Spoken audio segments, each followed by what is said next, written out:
Welcome back to Practice English Conversations, a podcast where we talk about everyday life to help you practice your listening and learn new vocabulary.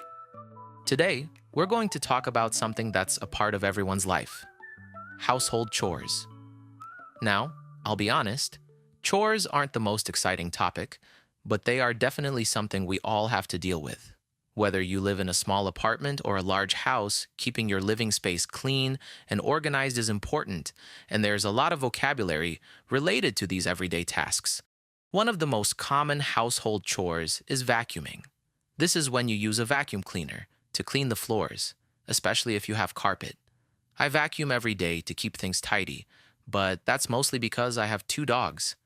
Then there's dusting, which means wiping off the dust that builds up on surfaces like shelves, tables, and windowsills.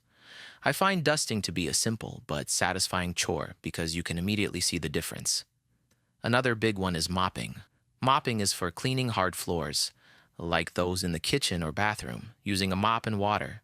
It's a little more time-consuming, but it's necessary to keep your floors free from dirt and stains. If you have pets like I do, you might find yourself mopping even more frequently to clean up after them. Just saying. Laundry is another chore that most of us have to deal with. Doing laundry involves washing, drying, folding, and sometimes ironing clothes. I try to stay on top of my laundry by doing it once a week, but sometimes it piles up and then it feels like a mountain of clothes that needs to be dealt with. Folding clothes isn't my favorite part, but it's satisfying once everything is put away. We have this joke: the washing machine takes about 30 minutes, the dryer takes about 50 minutes, and folding and putting away takes 3 to 5 business days. This joke is so real sometimes. Let's not forget about taking out the trash. It's a simple chore, but it has to be done regularly to keep your home smelling fresh. No one likes the smell of overflowing garbage. Another similar task is recycling. In many places, you separate your recyclables, like paper, plastic, and glass, from regular trash, and it's a small way to help the environment. One of the most important chores in the kitchen is doing the dishes. Whether you're washing them by hand or using a dishwasher, it's something that needs to be done daily, especially if you like to cook. There's nothing worse than a pile of dirty dishes in the sink. I try to put the dishes in the dishwasher as soon as I'm done eating so they don't build up. But unloading the dishwasher when it's done could take 3 to 5 business days as well. Cleaning the bathroom is a chore that no one really enjoys, but it's essential. This includes scrubbing the toilet, cleaning the sink, and making sure the shower or bathtub is spotless.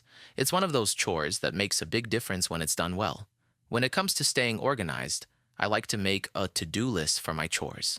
It helps me keep track of what needs to be done and gives me a sense of accomplishment when I can check things off the list. I also like to play music or a podcast while doing chores to make the time go by faster. It's a simple way to make chores less boring and even a little bit fun. So, even though household chores can be a hassle, they're necessary to keep your home a pleasant place to live.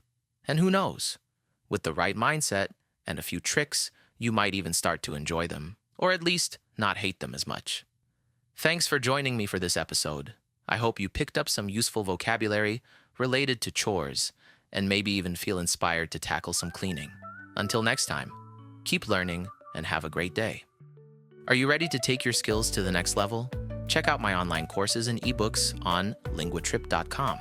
You can find the link in the description under this episode.